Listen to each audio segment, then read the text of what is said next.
Hi అండి, welcome to Usha home cooking.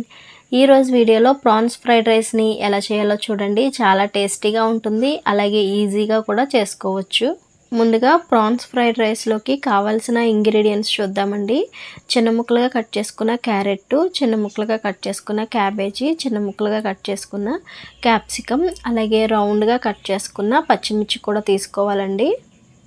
ఈ fried rice ఇద్దరికి సరిపోతుందండి. క్యాబేజీ చాలా తక్కువ వేసుకోవాలి, అప్పుడే టేస్ట్ బాగుంటుంది. నేను నార్మల్ రైస్ తోటే ఫ్రైడ్ రైస్ చేస్తున్నానండి. ఒక గ్లాస్ రైస్ని పొడి పొడిగా వండుకొని పక్కన ఉంచుకోవాలండి. నార్మల్ రైస్తో చేసుకున్నా లేదంటే బాస్మతి రైస్తో చేసుకున్నా కూడా ఫ్రైడ్ రైస్ చాలా టేస్టీగా ఉంటుందండి. ముందుగా కావాల్సినవన్నీ ఇలా పక్కన పెట్టుకుంటే ఈజీగా ఫ్రైడ్ రైస్ని 5 మినిట్స్లో చేసేసుకోవచ్చండి.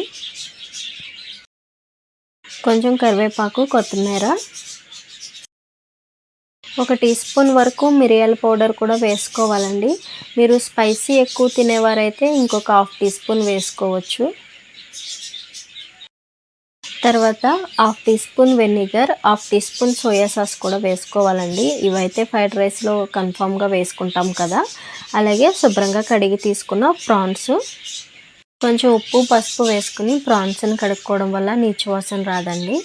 అలాగే 4 వెల్లుల్లి రెబ్బలు కూడా తీసుకోవాలండి. వాటిని చిన్న చిన్న ముక్కలుగా కట్ చేసుకుని వేసుకోవాలి. మీకు నచ్చితే కొంచెం జీడిపప్పు కూడా వేసుకుంటే టేస్ట్ బాగుంటుందండి. కావాల్సిన ఇంగ్రీడియంట్స్ అన్నీ చూసారు కదండి. ఇప్పుడు ఫ్రైడ్ రైస్ ఎలా చేయాలో చూడండి. స్టవ్ పైన వెడల్పుగా లోతుగా ఉండే కడాయిని పెట్టుకోవాలండి. అందులో 1 టేబుల్ స్పూన్నర వరకు ఆయిల్ వేసుకోవాలి. ఆయిల్ హీట్ అయిన తర్వాత ముందుగా శుభ్రంగా కడిగిన పచ్చి రొయ్యలను వేసుకుని ఫ్రై చేసుకోవాలండి. రొయ్యల్లో కొద్దిగా పసుపు, కొంచెం ఉప్పు, పావు టీ స్పూన్ వరకు అల్లం వెల్లుల్లి వేసుకుని ఫ్రై చేసుకోవాలి. ఇలా అల్లం వెల్లుల్లి వేసుకుని ఫ్రై చేసుకోవడం వల్ల నీచు వాసన రాదండి. దగ్గరుండి రొయ్యల్ని ఫ్రై చేసుకోవాలండి. అడుగంటకుండా ఫ్రై చేసుకోవాలి, లేదంటే ఫ్రైడ్ రైస్ చేసేటప్పుడు ఫ్రైడ్ రైస్ కూడా అడుగంటిపోతుందండి. ఇలా రొయ్యల్లో వాటర్ అంతా ఎగిరిపోయిన తర్వాత ఇందులో హాఫ్ టీ స్పూన్ వరకు గరం మసాలా వేసుకుని ఫ్రై చేసుకోవాలండి. ఇలా చేసుకోవడం వల్ల ప్రాన్స్కి మంచి టేస్ట్ వస్తుందండి. ప్రాన్స్ ఫ్రై అయ్యేటప్పుడు ఖచ్చితంగా అడుగు మాడిపోతుందండి. అందుకనే అడుగు మాడకుండా ప్రాన్స్ ఉడకడానికి సరిపడా ఒక పావు గ్లాస్ వరకు నీళ్లు వేసుకుని 2-3 నిమిషాలు రొయ్యల్ని ఉడికించుకోవాలండి. రొయ్యలు ఇలా ఉడికితే సరిపోతుందండి. ఒక గిన్నెలోకి తీసేసుకుని పక్కన ఉంచుకోవాలి. ఫ్రైడ్ రైస్లో రొయ్యలు తినేటప్పుడు ఇలా ఫ్రై చేసుకోవడం వల్ల చాలా మంచి టేస్ట్ వస్తుందండి ఫ్రైడ్ రైస్కి. రొయ్యలు మొత్తాన్ని తీసి పక్కన ఉంచుకున్న తర్వాత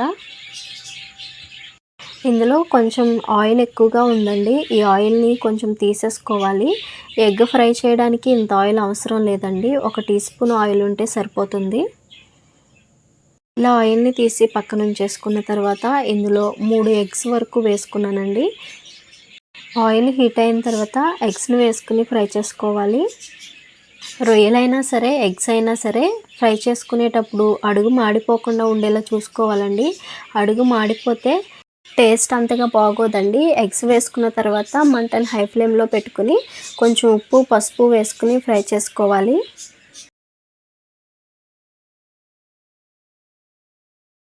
ఎగ్స్ ఫ్రై చేస్తున్నప్పటి నుంచి ఫ్రైడ్ రైస్ కంప్లీట్ అయ్యే వరకు కూడా మంటని హై ఫ్లేమ్లోనే పెట్టుకోవాలండి. ఎగ్ మొత్తాన్ని తీసేసిన తర్వాత ఇందాక ఆయిల్ తీసుకున్నాం కదండి, అదే ఆయిల్ని మళ్ళీ వేసుకుని అందులోకి మరొక హాఫ్ టేబుల్ స్పూన్ వరకు ఆయిల్ వేసుకోవాలండి. ఆయిల్ బాగా హీట్ అయిన తర్వాత ఇందులోకి కట్ చేసుకున్న వెల్లుల్లి ముక్కలు వేసుకుని ఫ్రై చేసుకోవాలండి. వెల్లుల్లి ఫ్రై అయిన తర్వాత ముందుగా రెడీ చేసి పెట్టుకున్న వెజిటేబుల్స్ వేసుకుని ఫ్రై చేసుకోవాలి. వెజిటేబుల్తో పాటు కాజును కూడా వేసుకుని ఫ్రై చేసుకోవాలండి. మంటను హై ఫ్లేమ్లో పెట్టుకుని ఫ్రై చేసుకోవాలండి. అప్పుడే ఫ్రైడ్ రైస్కి స్మోకీ ఫ్లేవర్ వస్తుందండి.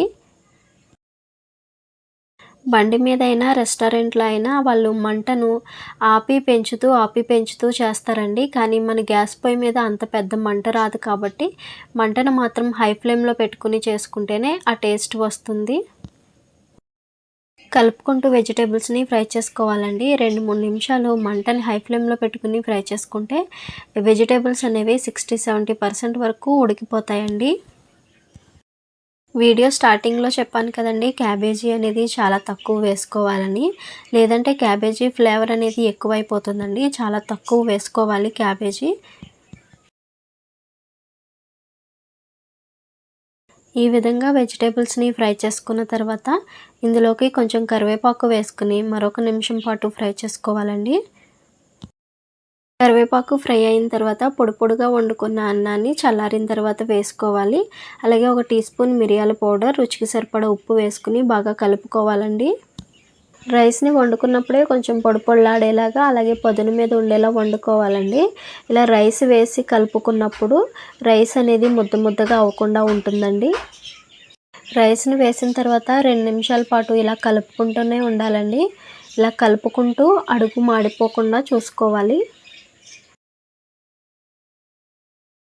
2 నిమిషాల పాటు ఇలా కలుపుకుంటూ ఫ్రై చేసుకున్న తర్వాత ముందుగా ఫ్రై చేసి పెట్టుకున్న రొయ్యలను వేసుకుని మరొక నిమిషం పాటు కలుపుకుంటూ ఫ్రై చేసుకోవాలండి.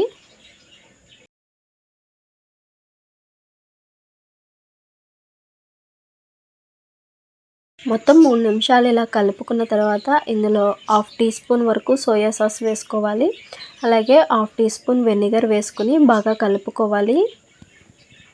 సోయా సాస్, వెనిగర్ వేసిన తర్వాత మరొక 2 నిమిషాలు కలుపుకుంటే సరిపోతుందండి.